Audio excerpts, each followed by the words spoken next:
North Korean leader Kim Jong Un said his country's navy would become a component of the state nuclear deterrence, state media said Tuesday, as the US, South Korea, and Japan held a trilateral naval exercise to deal with North Korea's evolving nuclear threats. We work together really well, and that's what this week was all about. The US and South Korean militaries have been separately holding summer bilateral exercises since last week. North Korea views such US-involved training as an invasion rehearsal, though Washington and its partners maintain their drills are defensive. Kim accused the US of conducting more frantic naval drills with its allies and deploying strategic assets in waters around the Korean Peninsula.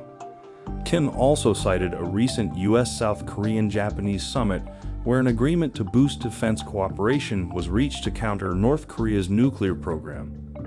Kim called President Joe Biden, South Korean President Yoon Suk-yeol, and Japanese Prime Minister Fumio Kishida the gang bosses of the three countries. Tuesday's South Korean-US-Japanese drills in international waters off South Korea's southern Jeju Island involved naval destroyers from the three countries. The training was aimed at mastering procedures for detecting, tracking, and sharing information about incoming North Korean missiles, South Korea's Navy said in a statement. The US and South Korean militaries began the 11-day bilateral drills on August 21. The annual Ulchi Freedom Shield training is a computer-simulated command post exercise, but they included field exercises this year. North Korea typically responds to US-South Korean military drills with its own missile tests. Last Thursday, its second attempt to launch a spy satellite into space failed. The day the drills began, KCNA said Kim had observed the test firings of strategic cruise missiles.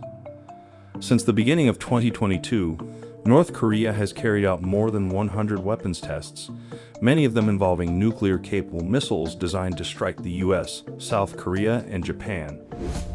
Earlier this month, the leaders of the US, South Korea, and Japan held their first-ever standalone trilateral summit at Camp David. During the meeting, they announced they intend to put into operation by year's end the sharing of real-time missile warning data on North Korea and hold annual trilateral exercises. Kim has been pushing hard to expand his nuclear arsenal and introduce a slew of sophisticated weapons systems. State media photos showed Kim visiting the Navy headquarters with his daughter, reportedly named Ju-ae and aged about 10. It was her first public appearance since mid-May. Kim has brought her to a series of public events since November, sparking speculation about her political status. South Korean officials say Kim hasn't anointed her as his heir. They believe Kim likely attempts to use his daughter's public appearance as a way to show his people that one of his children would one day inherit his power in what would be the country's third hereditary power transfer.